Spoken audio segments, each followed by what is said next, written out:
手中拿着一杯苦苦的咖啡，散發清潔香味。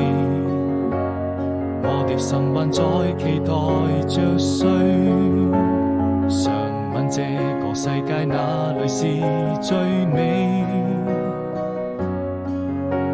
是否愛情都會讓人沉醉？第二天早晨，第一滴冰冷的雨水，送走快樂也帶來傷悲。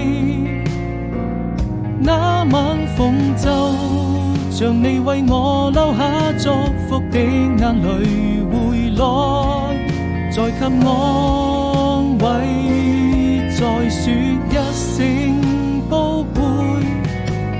如果要分手，我也希望你好好過，我還能夠就這樣默默祝福你會快樂伴隨。記憶慢慢枯萎，世上沒有一個人懂我的脆弱，不想讓誰看見我難過。